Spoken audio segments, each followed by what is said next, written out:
Okay, hello everyone, and welcome to Spearfish Incident Management webinar. For those of you joining us for the first time, then welcome to one of our webinars.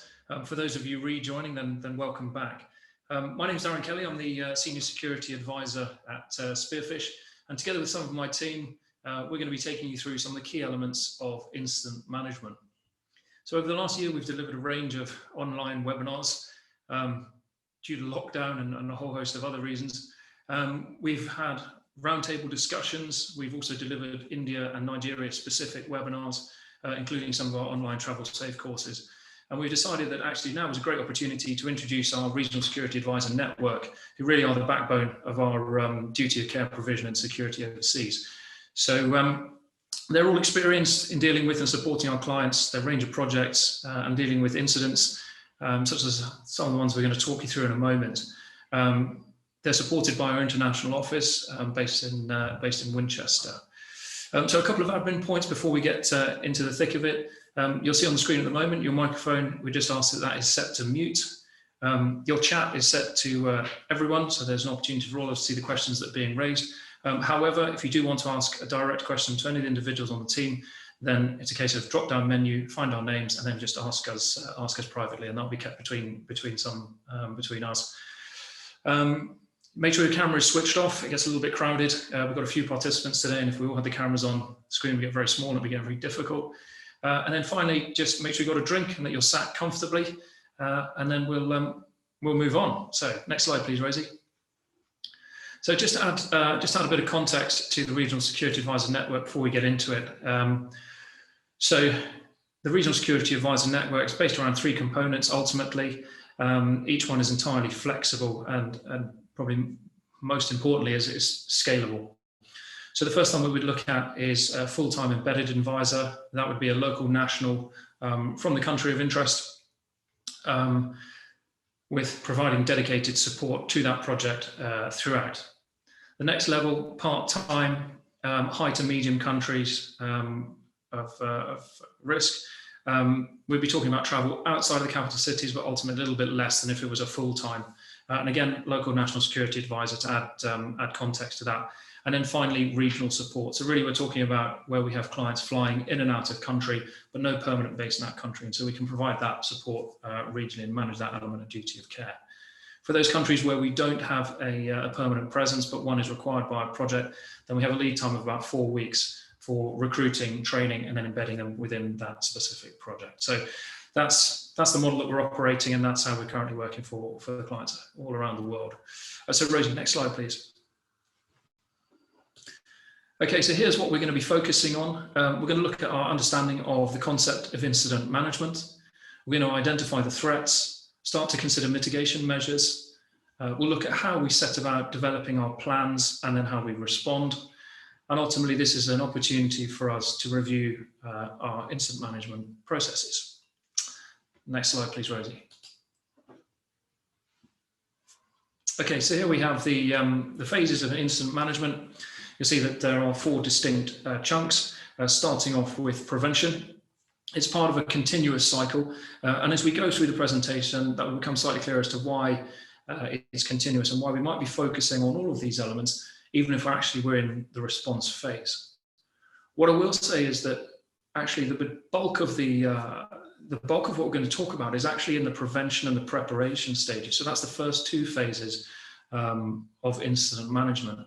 And really that's where we set the foundations, which allow us to get, when we get to that response phase, to respond that little bit better, a little bit faster and slightly slicker, because the response phase is where the confusion really starts and where we have to start, operating far faster. And if we've actually got the foundation set, then we're in a much better place.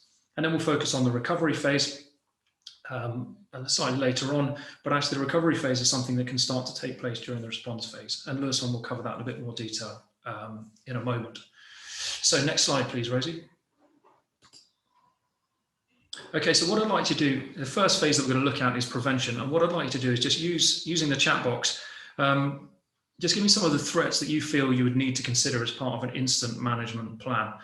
And just what I'd like you to do here is just remember that a threat is the thing that can cause harm, and the risk is the likelihood of this happening. And we'll cover risk cover risk in a little bit more detail in a moment. But just if you just pop your ideas on the chat box, and we'll see what ideas people have got together. Yeah, thanks, Dan. Road traffic accidents. Usually one of the first things that we think about generally when we're going overseas. Road traffic accident is one of the key threats that we should be identifying, and certainly one of our greatest concerns when we've got people traveling overseas. Yeah, James, thank you. Illness. So that generally falls under the medical side of life, but we do need to go into the medical and look at that in a lot more detail. Thank you. I think, is that Duncan or David has come up with kidnap and staff abduction there? Absolutely. Weather considerations depending on what time of year we're traveling, protests and demonstrations. Yeah, absolutely critical. All of these things can affect how we operate. And if we end up with ourselves either caught up in a protest or caught up in civil unrest and it affects the project, then that can quickly develop into an incident of some sort. Adam, thanks very much. Complex attacks, absolutely. So having emergency response plans for complex attacks should certainly form part of our incident management plan. We had weather mentioned a moment ago. We touched that. Illegal checkpoints. Thank you. Is that Manassa? Daniel Manassa? Illegal checkpoints. Yep, these should be a concern. Illegal checkpoints would generally fall under journey management, potentially, but certainly something that we need to research, and absolutely a threat that we need to consider. Okay, so I think we've got a fair few there. So Rosie, if you could just next slide, please. Okay, so here we have an example of a risk assessment and a matrix. And what we've done there, if you look at the red bubble, you see the threat scenario. And what we've done is given a brief list down to 7, so from road traffic accident down to medical, of some of the key threats that we've identified. Now, this is the Ranger document. You wouldn't necessarily see this document, but if you wanted to have a look, then this is the documentation that you would expect to have been completed in terms of assessing any trip. So if we take road traffic accident as the example here, you'll notice that if you go across the line, we have 2 further headings, impact and probability. Now, impact and probability are what creates the risk rating. And you notice that for impact, we have a rating of 4, severe, and probability, we have a rating of 3, likely. Now, those numbers aren't just plucked from the air. There's a separate document here by which we would grade each one of those, the impact, and it depends on potentially the organization. They may have different levels that they can sustain, different levels of tolerance of impact and how would they be affected. And then probability, again, levels 1 to 5, and each one of those is graded separately. So that's how we come up with the numbers. And what we have is a clear indication. It's a good visual document for looking at where our the key threats and where the risk levels are for those. You'll see once you've inputted for road traffic accident, which is listed as number 1, if you take a look on the matrix, the little table above, it sits, it should sit just in and around the red area. So what I'm going to do is going to hand you over to Amit Darshan, our Regional Security Advisor for Southeast Asia. He's based in New Delhi. Thank you, Amit. Thanks, Aaron. Good afternoon, everyone. We have now identified the threats and assessed the risk. By doing this, we have now identified the overall risk level of the threat. With this information, we now need to decide how we are going to manage the risk.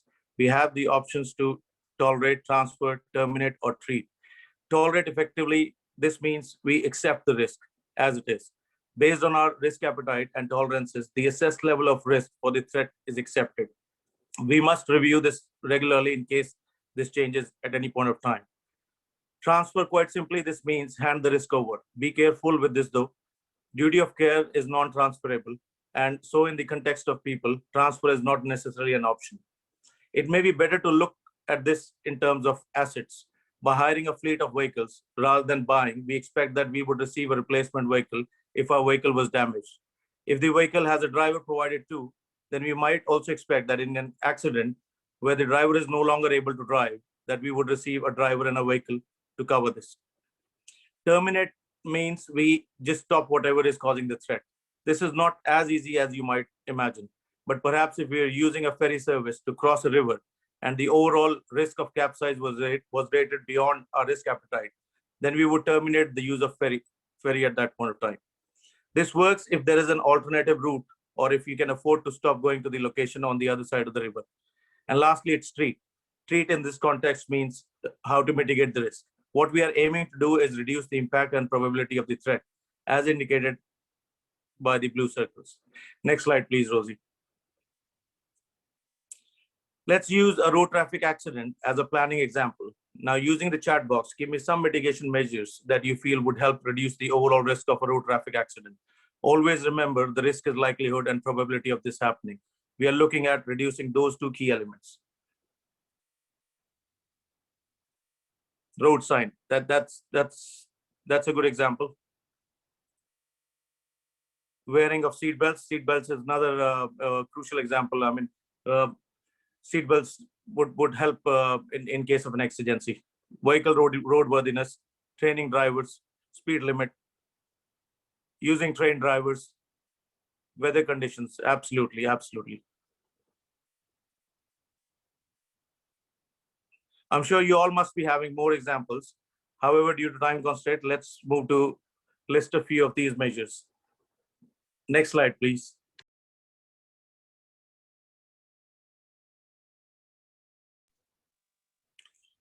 Journey management procedures should be part of your standard operating procedures and are all part of the overall risk management plan of an organization or a project.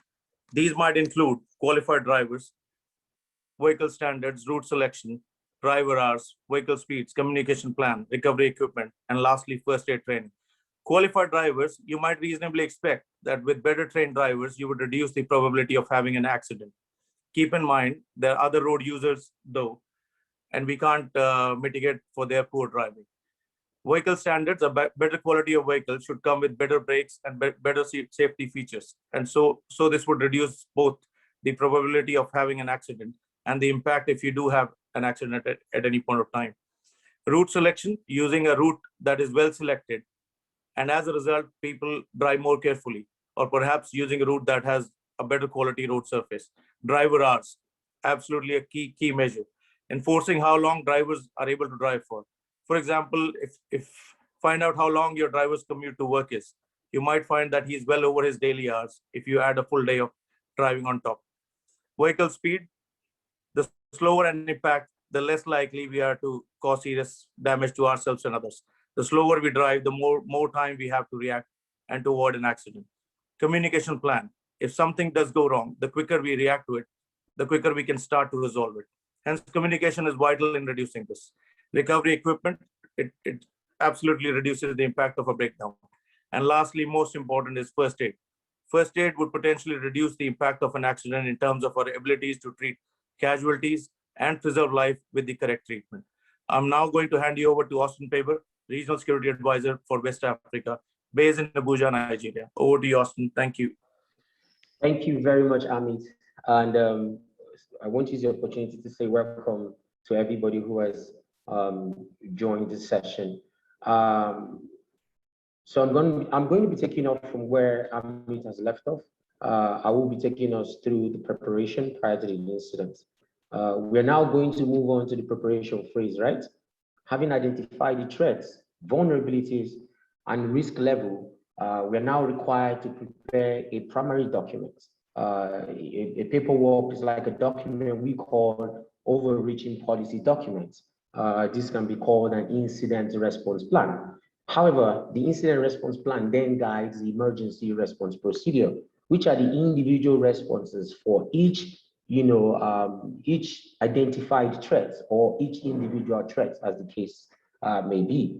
So using the question for you guys now will be using the chat box below. What are some key elements that you would expect to find as part of an incident response plan?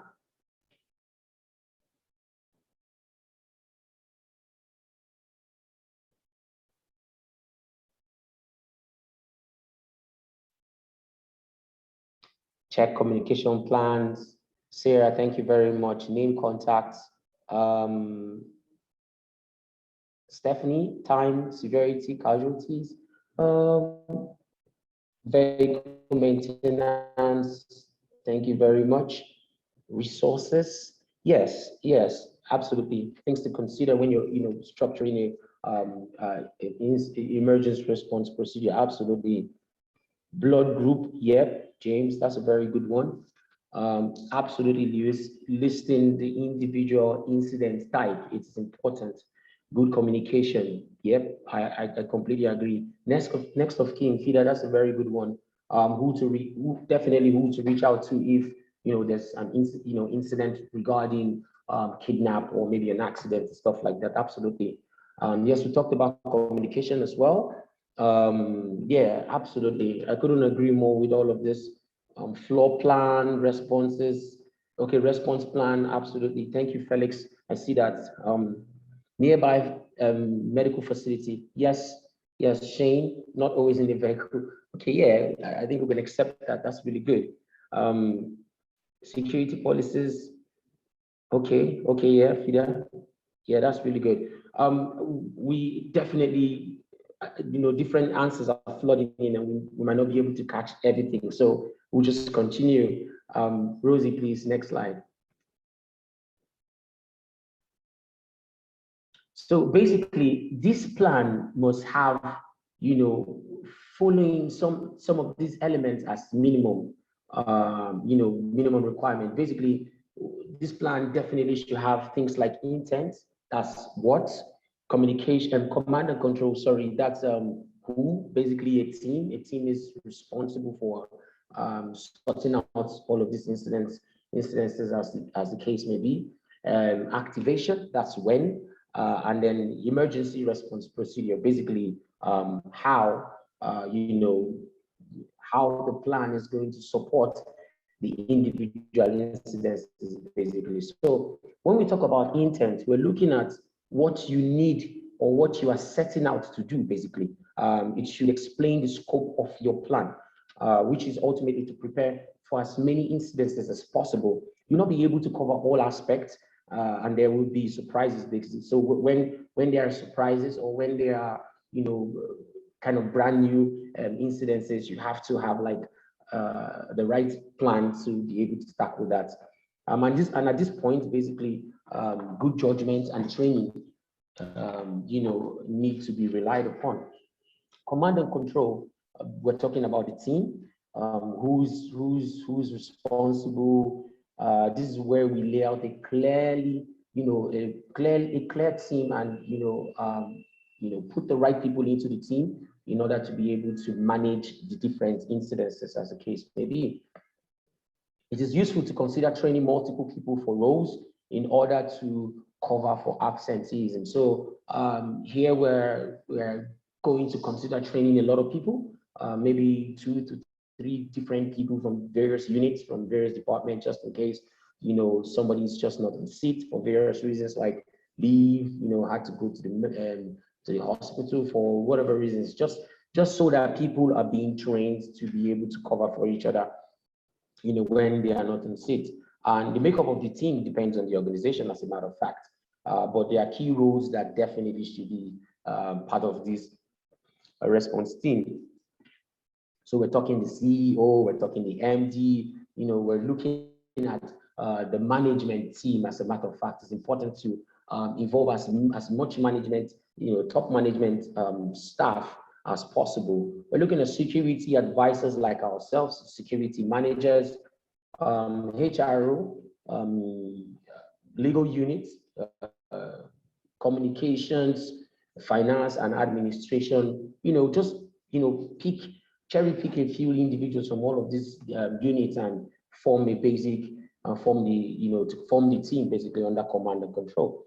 And then activation, when we need to have a clear definition of when to activate an incident plan. It's extremely important. Again, as mentioned by Amit, this covers back to our risk appetites and tolerance, and this must be set in advance, basically.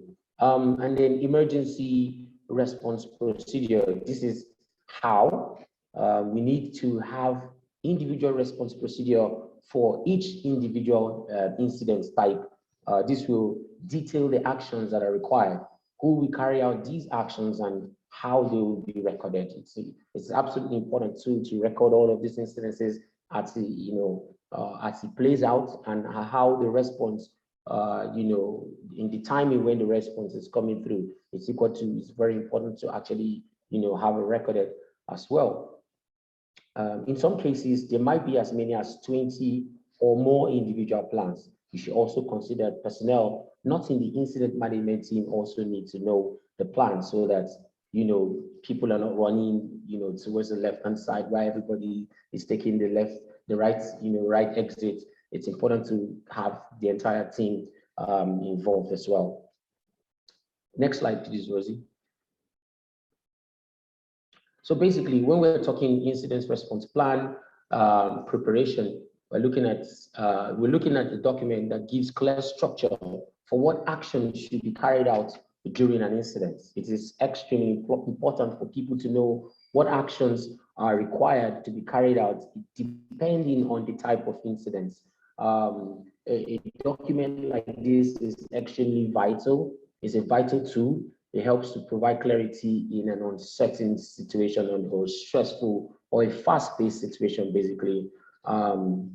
This document basically details tasks and assigns responsibilities. So this paperwork, as we know, will assign responsibility, assign tasks. Everybody kind of knows what they have to be doing at certain time. It's just a matter of activation, and everybody is out there doing what they're, you know, required to do, basically.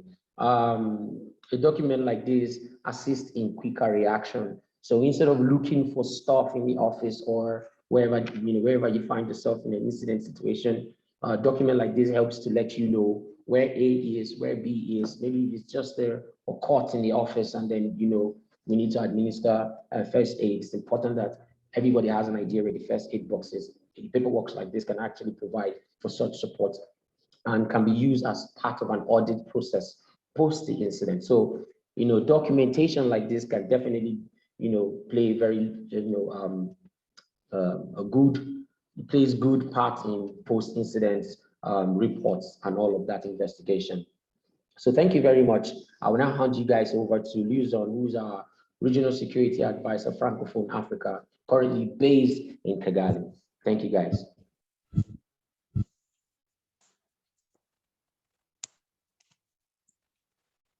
Thank you very much indeed, Austin. Please, Rosie, can you activate my camera?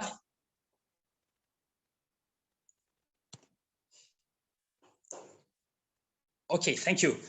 I like the training of people in person, face-to-face training. It's we have this touch, human touch. So please, I'd like first to welcome you all in this virtual encounter meeting. It has been quite a long time. We didn't have this kind of opportunity. And now virtually, we are striving to come together and try to bring the knowledge, the security attitude, and the security skills that are very, very much needed in most of the places you are operating. And I know that most of the attendees of this training, you are really in hot places, and you have quite a lot of tasks to do to achieve that. You have taken your time to come and attend that. Really, thank you very much indeed. I'd like to refresh you a little bit. A while ago, Darren, when he was making the introduction of this webinar, he was talking about the phases of incident management. I believe he had gone down the bridge, some slide, you can a bit get lost. I'd like just to refresh your memory that he talked about number 1, prevention, number 2, my colleague Amit and Austin have been just talking about preparation. And now here I am, I'll be talking about response, reaction. Actually, most of the people, when we start talking about incident management, most of the managers that have met in the field say they put more emphasis on how you react when you are having the hot potato on hand. Look, people, you have been preparing for years and years, preventing the SOPs, everything is there, nothing is happening. And it goes, security management goes like this, a phase of alertness, it goes a little bit down, and then you know, oh, everything is quite under control. And all of a sudden, boom, you're just getting a message that your staff member are at the Westgate Mall in Nairobi. they went for a drink, female and male staff, and you start thinking, how do I respond to make sure that I don't put my own staff in harm's way? Again, when I go back to the slide that had been introduced by Darren, he has been talking about the threat scenario. Now, when you are responding, we are no more talking about road traffic accident scenario. We are not talking about fire safety scenario. We are not talking about kidnap scenario, no crime scenario. There are no more scenario. It's about events. It's about situation. It's about likely it's going to be a crisis, maybe a critical incident. You need to take actions so that you can, number one, save your staff member, human being. How you ensure that this level of duty of care is taken care of, the people. Number two, maybe you are running a business, a program, you are implementing program in the Sahel, it's somewhere in Asia, in Afghanistan, maybe in Yemen. You need to think about your assets, because the assets are the tools that are helping you to implement. That's your mission, that's the activity. That's why you have received money from the donors. Think about your program, your assets. And number two, Spearfish are receiving money, but they are unable yet to protect their staff. So you are likely to face as well your reputation. You can lose your reputation because your staff have been kidnapped. Maybe the country directors have been killed. And more on top of this, maybe you need to take care of your business continuity. The incident is not there to kill your business. You have invested for a while in a country far away. You have moved assets, people. You have hired staff, international staff. You have bring insurers. So how you make sure that you do the business continuity? So please, here we are with the actual incident management. How you respond. And people generally say, and we specifically say that the response to an incident can be broken down into 3 areas. You can see on my left, on the left of the slide, the first one is the trigger. The second one is the management. And the last one is the incident response team. I will move you throughout the 3 layers, the 3 areas. So let's start with the trigger. When we receive information of an incident, we must first evaluate. Don't panic. The first thing is to assess. Please learn lesson from these slides. As said, first thing, evaluate, assess the situation to ascertain the severity and if what we are faced with constitute an incident. Not every information that is shared with us are incident or is incident. You can be dealing with a near miss incident. You can be dealing with a simple alert, but please ascertain that really this is an incident. And while ascertaining that this is an incident, please ascertain as well that this must be a likely a serious incident or a life-threatening incident or a business-threatening situation. Different organizations will have different level of tolerance as to how to classify an incident, even how to classify a crisis. It could be based on a range of factors such as number of injuries, level of casualties, death, cost of damage, assess time for return to business as usual. It really is dependent on the organization. Please, I will share with you my own experience. I'm rather a field man and I use checklists. I'll stop a little bit there. Initial assessment. In the past, I've been using my own checklist that goes like this. Oh, that's an incident. What I need to do? Okay, let's go. What are the known facts of the incident and what is or what is not confirmed? who is impacted, who is affected, what has happened exactly, when, where, how. And you need maybe to plot the info on a map. If you don't have a map on, please make use of the map of the Google Map, the Google Map, open source, they are available now. Please plot the information that you receive on a map. What action has already been taken and by whom? Maybe you are far away. You are getting the information from the headquarters. Maybe you are getting information from the country office. Maybe the incident occurred in the remote field. So what action has already been taken at the incident scene? By whom? By themselves, the staff themselves, by third parties, by by other security stakeholders, by the beneficiaries. Please, that's very important. Is there anything that needs to be done immediately to protect against further harm or damage?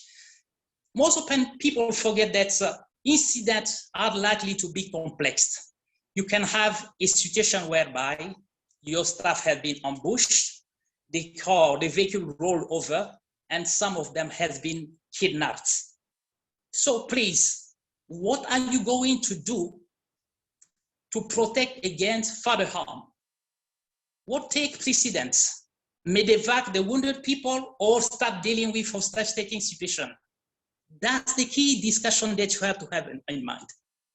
Are local staff accounted for? These are still in the initial assessment. International staff, okay, but are local staff accounted for? And what is the immediate secondary risk analysis? These generally, I'm sharing with you my field experience, how I've been doing this kind of first evaluation, first assessment.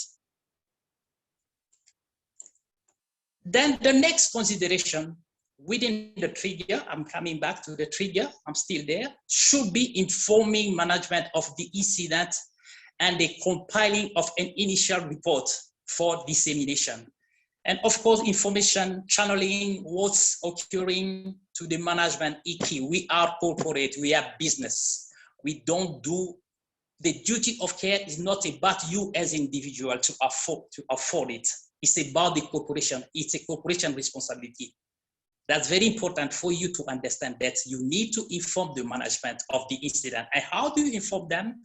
Using the general template security incident format that goes about when, actually, time, day, where, the exact location. It can be a country, it can be a state, it can be a province, it can be a region, maybe near the bridge, but be precise in talking about the where, the location.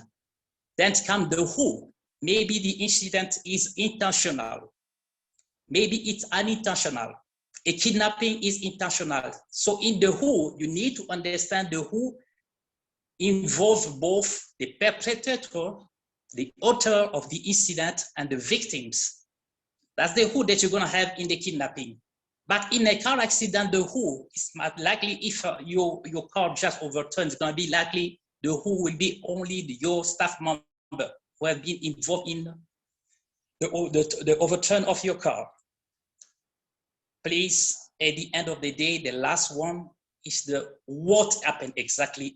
You have to provide the narration of the facts, the way you have learned it. Making sure that for this first report that you are sending, you are disseminating, you mark it as the initial report. Then we'll follow the report number, the update number 1, update number 2, and so on until the case is closed. Then next, in the incident action response management, come the management of the response. The management of the response here, we should be thinking about setting up a log of the event, a register of the event. In the adrenaline of a crisis scenario, people have the tendency not to record what's happening. And again, going back to my experience, one of the logs that you can be using can just be as simple as that's giving the date, the time, the events, and the action that has been taken. And then you put the remarks at the end of the column. So that in that logbook, you have the action that are pending, the action that had been treated, already closed, completed, and the next actions. That's very important. It will timeline the incident. It will help you to move forward, to alleviate the task, because you will be managing the case in logical steps. These will help you as well to keep a track of information that you have received, the action that you have carried out, and the responsibility. This is an essential document for keeping track of an event, but also for any type of after action review. You need to review, to correct, to change maybe your procedures, learn lessons. You're gonna be using the log register or the logbook. Finally, during the management phase, we need to also consider putting together the incident response team. This is the key body really to save life, to protect your reputation. Put in place together the incident response team. It's over to the incident response team. They will establish line of communication, assign tasks, and potentially take over some roles initially involved in the management of the incident. Please, any type of handover should be ideally conducted in slow time so that information is not lost. They should establish the IMT, the incident management team, they should establish a timetable for receiving and delivering. This should be regularized in order to set up a routine. Briefing should be short and sharp. Formatting can help with this. The incident response team should at this stage be following the emergency protocol as per the emergency response plan. And from my experience, generally the emergency response protocol, I make use of flow charts. These are the protocol. Feel free after this training to touch base with me. I'll be ready to share my flow chart. I'm having the missing person abduction flow chart protocol. So if you are having a case of abduction, it provides you with the key steps, the basic steps that you need. It's just a one-pager. I have the medical incident flow chart. We are in a pandemic. It can be very, very helpful to have that flow chart. I have as well the sexual assault flow chart. One of the most traumatizing incident is the sexual assault. Sometimes when it's come to the rape incident, please ask me, ask Spearfish, we are ready to provide. And when you are in a war-torn situation, in a war-related zone, in an active combat zone, please, probably relocation, evacuation, hibernation flow charts will be very, very helpful. Feel free to touch base with me, and I'll be willing to share with you whatever I have on hand. But at the end of the day, and please, Rosie, can you move to the next? At the end of the day, and I'll wrap it together, response, the key element to the response are defined leadership. Most often when there's a crisis, there's a confusion who need to do what and when. Please, roles and responsibility needs to be clearly demarcated. Clear decision-making process. Oh, there's an evacuation. Who decides to evacuate? Who decides to relocate? There's a kidnapping. Who decides to touch base with the kidnappers? All this, the decision-making process must be clear. Role assigned according to the incident response plan. Generally, as an annex part of the emergency response plan, the roles are assigned. The country director, the CEO, the security manager, the finance manager, the logistic officer. There's a checklist. From my experience, generally when there's a crisis, I do just a simple printout so that at least every function know what they are supposed to do, what action they are supposed to take. Recording of action. Again, I go back to the incident logbook. Record action, that's very, very important. Please remain flexible. No situation is the same, my friends. The type of incident that you're dealing with, let's talk about medical evacuation, abduction, repatriation of deceased person, traumatic event, general crisis response will always dictate which specific protocol is to be applied. Don't forget that every incident is unique. Rosie, please, next. Then at the end, just having incident response plan is not necessary enough. Knowing the response procedure is very, very important. But as Spearfish, RSA, I'll really tell you that what I've learned from my 15 years of being a security manager is that training and rehearsal are the key. Because with the training, we'll get the skills, the knowledge, and the attitude. Most often, when the crisis starts, you don't have your documents, but you will have with you the learned, the knowledge, the skills, the attitude. You can spot weaknesses in the plan that you need to correct. Keep current to evolving situation. We have had plan that was dealing with medevac, but now the medevac that we are likely to face are related to the pandemic, to the COVID. How you will be medevacing your staff when they are infected with COVID-19. These are the way you keep your current plan to the evolving situation. Keep them updated to evolving situation. And mostly, and this is my last word, be flexible and simple response plan are very, very critical. At the end of the day, if you didn't really get me very well, I'll say, please, initial assessment is key.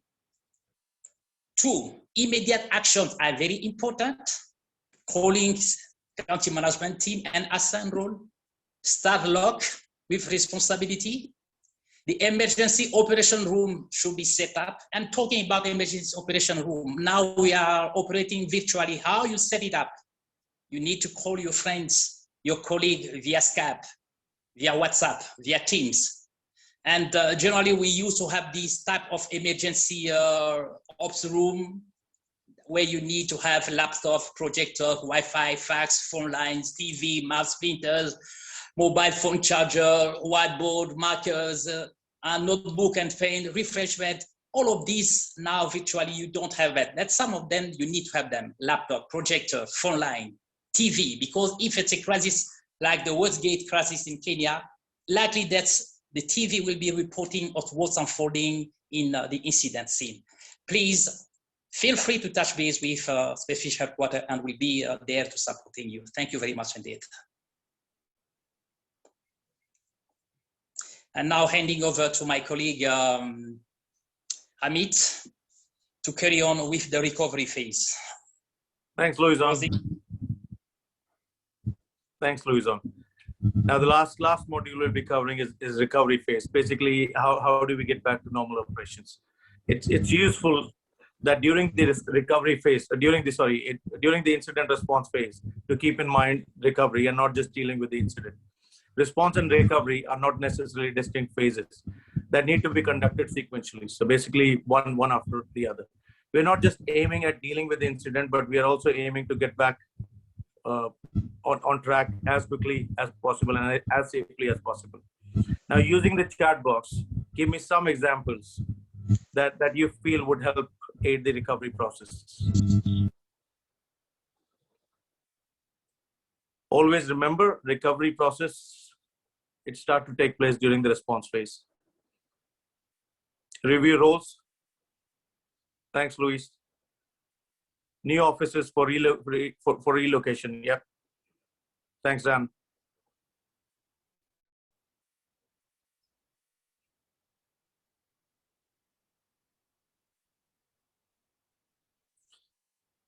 Confidence in the new process. Another good one from Angela. Thank you.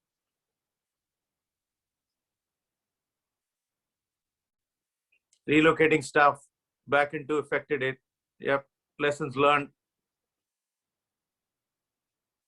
Repair of assets. Another crucial measure. listen to staff concerns. Cost, financials, yep. Thanks, Luis. Medical support from, yep. Always consider secondary. Thanks, Shane. So let's list few of the measures. Next slide, please, Rosie. So few of the recovery measures would include repair of assets. So do you need to start considering where the asset can be repaired? Does it require booking it, or how long will it be? Replacement of assets. Do you need to consider short-term hire or additional cost to purchase? Insurance claims. Reassigning of personnel to cover absences. Are there any gaps in your team? This may be applicable to both staff assigned to incident management team or staff involved directly in the accident. Reassigning of personnel in cases of longer term incidents, such as kidnapping. Members of incident management team are likely to face an increased workload as they continue to manage a long-term case. For example, liaison with the families that are being kidnapped. Relocation in the event of natural disaster. For example, have you considered alternatives and identified availability of office space or working from home? Communication plans. This is essential protecting your reputation or repairing damage after reputation affecting accident. And lastly, financial planning. Has the incident occurred significant cost that will require budgeting for? It is better to be considering this early, as it has an impact on future budgets. I'm now going to hand you over back to Darren. Thank you. Thanks, Amit. Okay, if we just, thanks, Rosie. I'm just going to take you through the key takeaways. We've plowed through our hour relatively quickly there, and there is a boatload of information to get through. It's not a small subject by any stretch, but here's our condensed takeaways.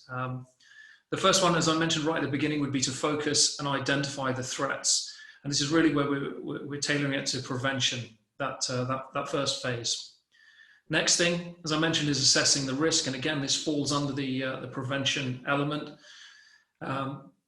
Next, implementing mitigation measures. Again, prevention. And we see how I mentioned at the beginning how the bulk of the work that we're going to do is involved in that preparation and prevention element. So stages 1 and 2. We then, once we've done, identified our threats, assessed the risk, we're then going to start looking into those mitigation measures. Again, that comes under the prevention. And from that, we're then looking at developing our emergency response procedures. What I've tried to avoid when we're going through this is just using a whole load of 3-letter abbreviations, IRPs, ERPs, SOPs, because actually it just gets a little bit confusing and they can all sound quite samey. And different organizations interpret them in different ways. So what I've tried to do is keep it as simple as possible so that we're following quite a logical sequence at this stage. Actually, once you've got the documentation laid out, it becomes a lot easier to follow. Just for the benefit of the presentation, we'll keep it nice and simple. As Lewis mentioned, really training and rehearsing your emergency response procedures is critical. That preparation part, even if it comes down to simple things, which is understanding, what items of stationery you might need, having an incident management box ready to go. And as Lewis mentioned, having a map ready to go, because actually that paints a picture and it becomes a lot easier for the team once they're sat in front of something to be looking at, right, this is where the problem is, this is where we are, this is where the various assets that can help are. Just makes that planning a little bit easier. But what I don't need to do is spend the first 45 minutes of an instant running around going, has anyone got a map? Where are the pencils and pens? Where are the marker pens? Where's my flip chart?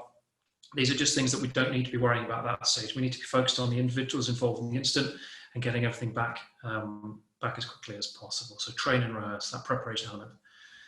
Finally, the plans themselves. Okay, making sure the plans are up to date. Okay, what tends to happen, we put these things together, we go, great, I've got an incident response plan, that book is over there somewhere, I can't remember where it is, it's propping a door open. We need to look at these things regularly so that actually, when we pull it out, we know what page we're going to, we know already we're in the zone and we're starting to work through it. Okay? Now, as Lewis again mentioned, each one of these incidents is going to be slightly different. We might do a road traffic accident on a Monday, we have to deal with another one on a Tuesday, and they're likely to be extremely different. Okay, so remaining flexible. The plans are really just there as guides so that we focus on the most important elements that we must consider. But we have to be personally a little bit flexible in terms of how we handle these things. So don't assume the last one is going to go the same as the first. And ultimately that return to business as usual, this is the recovery part. And we can start that assuming we have enough assets in terms of personnel available on the team. We can start doing that during the response phase. And that's really where we need to start considering it. Actually we're dealing with a problem on a Monday, but how's that problem going to look on a Tuesday? We've just lost a vehicle is damaged, so personnel are okay, but actually we've got a vehicle out of action now. What's that going to look like? What if knock-on effect is that going to have on the project? So actually we need to start thinking about how we return. Now often naturally we'll start to think of these things, but it's much easier to go in a sequenced order and say, have I considered this? And then go through the process. Okay, we've got 5 minutes left. What I'm going to do is bring the team back onto screen now. We've got 5 minutes for questions. So just continue using the chat box. It's a lot easier for us if you do. And we'll do our utmost to answer any questions that anyone has. So please feel free. Over to you.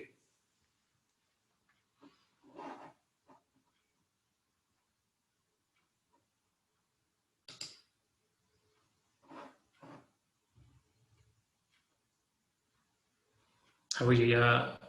Hi, James.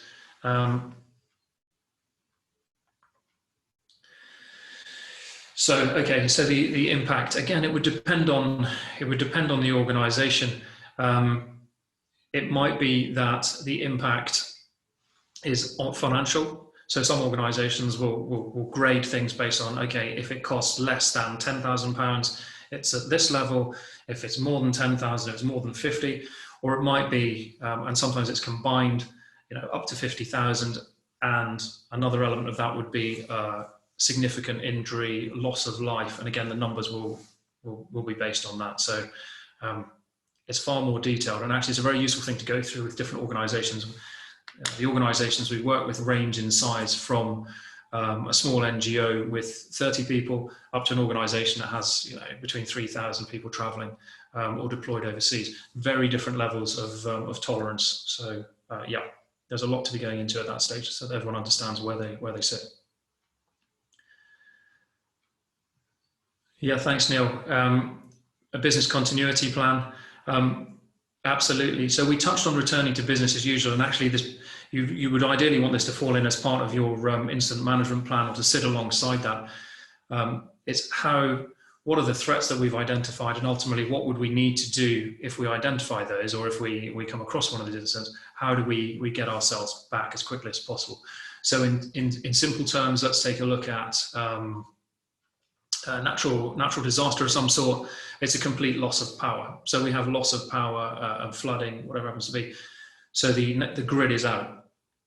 Have we considered that, and do we know what we need to repair that? So what redundancy have we got? So we might consider we have a generator, or we might consider that we have another office we can move to, or we might have it that people can work from home.